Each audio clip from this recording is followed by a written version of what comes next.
সামনে আমার অবজারভেশন 2026-27 পর্যন্ত একটা অর্থনৈতিক মন্দা চলতে পারে। বলবে কিছু কিছু লোক যে ভবিষ্যৎবাণী করতে যাওয়া, এটা ভবিষ্যৎবাণী নয়। আপনি বর্তমান সম্পর্কে খবর রাখেন না বলেই বর্তমানকে আপনার ভবিষ্যৎ মনে হচ্ছে। সম্মানিত উপস্থিতি, কেমন আছেন আপনারা? আলহামদুলিল্লাহ আলা কুল্লি হাল ওয়া ফি কুল্লি মাকান। যদিও বা বর্তমান প্রেক্ষাপটে একজন মুসলিম ভালো থাকতে পারে না। বর্তমান প্রেক্ষাপট এতই খারাপ, কিয়ামতের আলামতগুলো এমন ভাবে প্রকাশ হয়েছে এখন যে একজন ইমানদার মুসলিমের পক্ষে নিশ্চিন্তে থাকা আর ভালো থাকাটা খুব কষ্টকর। তারপরেও নবী সাল্লাল্লাহু আলাইহি ওয়াসাল্লাম আমাদেরকে দিক নির্দেশনা দিয়েছেন যে যখন ফিতনার যুগ আসবে, ফিতনার যুগ বলতে চতুর্দিক থেকে ফিতনার ফাসাদ। ফিতনা ফাসাদ কেমন? মানে আল্লাহ রাব্বুল আলামিন কোরআনে একটা বিষয় বলছেন, সমাজ তার উল্টা চলছে, এগুলো ফিতনা। নবী সাল্লাল্লাহু আলাইহি ওয়াসাল্লাম হাদিসে একটা বিষয় বলেছেন, সমাজ তার উল্টা চলছে, এর নাম ফিতনা। পরিবারে ফিতনা, ধর্মের মধ্যে ফিতনা, সমাজে ফিতনা, অর্থনীতিতে ফিতনা, এখন সংস্কৃতির মধ্যেও ফিতনা। তো এই ফিতনাময় পরিবেশে নবী সাল্লাল্লাহু আলাইহি ওয়াসাল্লাম বলেছেন যে কেউ যদি ঈমান এবং আমলের উপরে, মানে নবী সাল্লাল্লাহু আলাইহি ওয়াসাল্লামের আদর্শের উপরে সবর করতে পারে, টিকে থাকতে পারে, তার জন্য 50 জন শহীদ সাহাবীর নেকি হবে ইনশাআল্লাহ। তো ফিতনাময় পরিবেশে যদি সবর করা যায়, হকের উপর অটল থাকার চেষ্টা করা যায়, ইনশাআল্লাহ আপনি 50 জন শহীদ সাহাবীর নেকি পাবেন ইনশাআল্লাহ। তো প্রত্যেকটা ক্ষেত্রেই আপনি ফিতনা পাবেন। পরিবারের দিকে তাকাবেন, দেখবেন পরিবারের বন্ধনগুলো আগের মতো নাই, প্রচুর ডিভোর্স হচ্ছে, স্বামী স্ত্রীর বিচ্ছেদ প্রচুর বেড়ে গেছে। তারপরে সন্তান সন্ততি আমাদের পরিবারে যারা আছে, দেখবেন এরা বেশিরভাগই দুনিয়াদার হয়ে গেছে, দিনের খুব একটা ফিকির নাই। বেশিরভাগ পরিবারের সদস্য দেখবেন নামাজ কালামের এখন ধার ধারছে না। ম্যাক্সিমাম পরিবার থেকে আস্তে আস্তে পর্দাটা কিন্তু শিথিল হয়ে যাচ্ছে। আপনি ব্যক্তি জীবনের দিকে তাকিয়ে দেখেন, গর্বের সাথে আমরা বলি না যে 90% মুসলিমের বাংলাদেশ, দেখবেন মেজরিটি সংখ্যক মুসলিম 5 ওয়াক্ত নামাজ জামাতে পড়ে না। বেশিরভাগ মুসলিম দেখবেন আল কোরআন বিশুদ্ধ করে তেলাওয়াতও করতে পারে না। তো এরপরেও আমরা দাবি করি যে আমরা প্রকৃত মুসলিম, জান্নাত আমাদের জন্য অপেক্ষা করছে। আসলে বাস্তবতা এমন নয়। যারা কোরআন আমরা টুকটাক পড়তে জানি, তাদের মধ্যে কত পার্সেন্ট কোরআনের অর্থ বোঝে? এই আল্লাহ পাকের কিতাব আমার হাতে আছে, এই কিতাবের অর্থ কতজন বোঝে? এটা একটা চ্যালেঞ্জ। যারা কোরআন পড়তে জানি আমরা, তাদের প্রতি চ্যালেঞ্জ, দেখেন তাদের মধ্যে কত পার্সেন্ট মানুষ কোরআনের অর্থ বলতে পারবে। আর অর্থটা যে জানা জরুরি, এই বিষয়টাও আমরা এখন জনগণকে বোঝাতে ব্যর্থ হচ্ছি। কোরআনের অর্থটা যে বোঝাটা জরুরি, এটা বোঝাতেও ব্যর্থ হচ্ছে। কারণ আমরা সবাই প্রত্যেক হরফে 10 নেকি পেতে চাই। কোরআন তেলাওয়াত করলে প্রত্যেক হরফে 10 নেকি হবে, এই তো। তো এই কনসেপ্ট যখন আমার মাথায় ঢুকে গেছে, আমি ওখানে নিজেকে থামিয়ে দিয়েছি।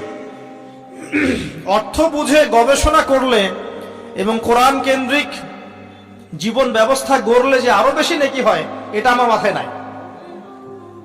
প্রত্যেক হরফে 10 নেকি তো আপনি পাবেন তেলাওয়াত করলে, কিন্তু অর্থ বুঝে এর ভিতরে ঢুকলে, গবেষণা করলে এর মূল স্বাদটা পাওয়া যায়, এটা আমরা বুঝতে পারছি না। দেখবেন বেশিরভাগ মানুষ কোরআনের অর্থটা জানে না। আবার আমরা যারা টুকটাক ভাঙাচুরা অর্থ জানি, তারা আবার দেখবেন কোরআনের সমস্ত আদেশ মেনে চলতে পারছি না এবং কোরআনের সমস্ত নিষেধও বর্জন করতে পারছি না। সমস্যা কিন্তু এখানেও থেকে গেছে। আবার কোরআনের ব্যাখ্যায় আছে হাদিস। তো এই হাদিসকে কেন্দ্র করে কোনো বিভ্রান্তির সুযোগ ছিল না, কিন্তু এখানেও আমরা বিভিন্ন জাল এবং মানে বানোয়াট হাদিসের উপর আমলও শুরু করেছি।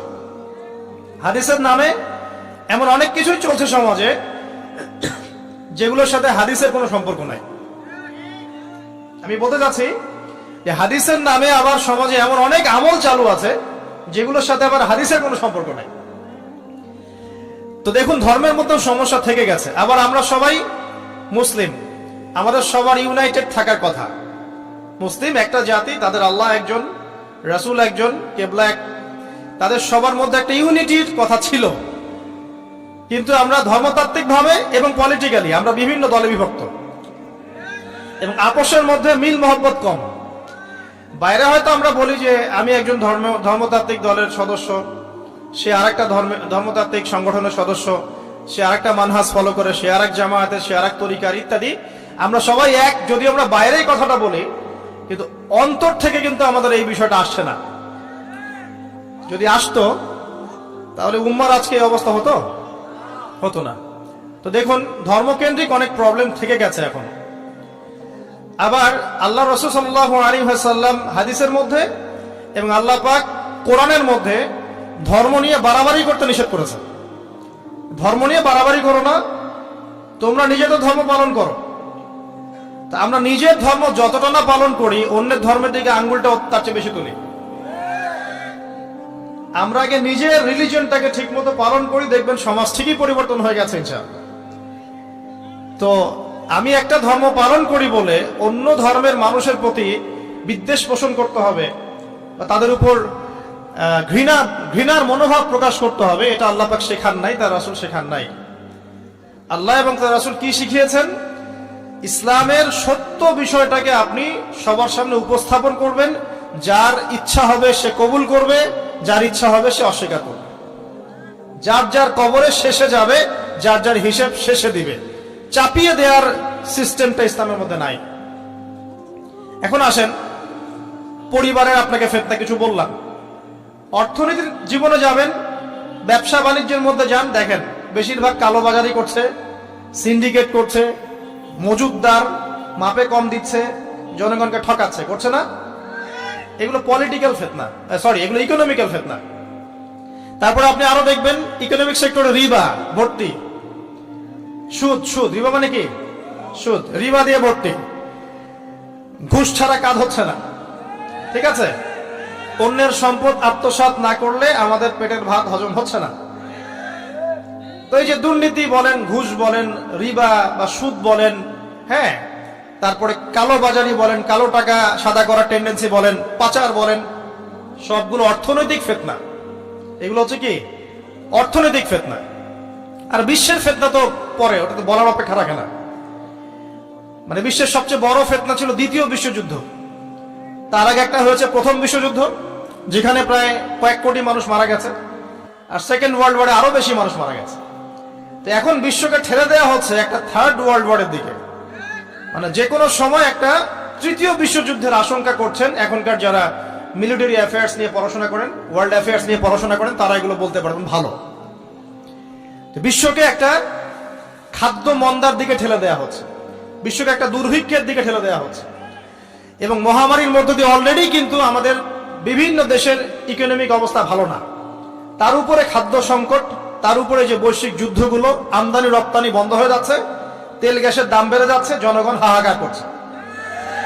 এই পলিটিক্যাল গ্লোবাল অ্যাফেয়ার্স এর ফিতনা এগুলা।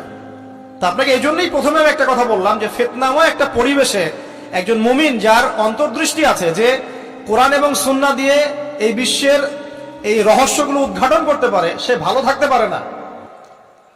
তার মনটা সবসময় কিন্তু মানে ব্যাকুল থাকবে যে কিভাবে এইসব সমস্যা থেকে নিজে উত্তরণের পথ খুঁজতে পারি, আর আমার পরিবারকে বাঁচাতে পারি, আর আমার জনগণকে বাঁচাতে পারি।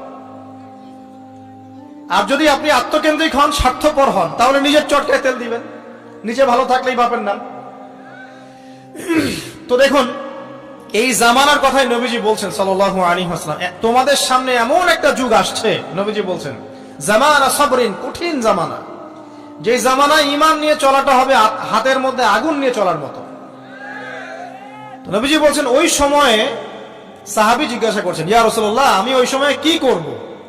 ওই সময় আমি কি করব, আমাকে কি পরামর্শ দিচ্ছেন? নবী সাল্লাল্লাহু আলাইহি ওয়াসাল্লাম বলছেন, হে আমর ইবনে আস, তুমি ওই সময় বাড়িতে অবস্থান করো, বাসায় থাকো, বিনা প্রয়োজনে বাড়ির বাইরে এসো না। ওই সময় তুমি নিজের পাপের জন্য আল্লাহর কাছে ক্রন্দন করতে থাকো, বিনা প্রয়োজনে বাড়ির থেকে বের হয়েও না। আর মানুষের সাথে এত বেশি মেলামেশা করো না, নিজে তোমার আমল তোমার গুনাহ নিয়ে ব্যস্ত থাকো, তোমার পাপের জন্য আল্লাহর কাছে কান্নাকাটি করো, ইনশাআল্লাহ তুমি নাজাত পেয়ে যাবে। এটা একটা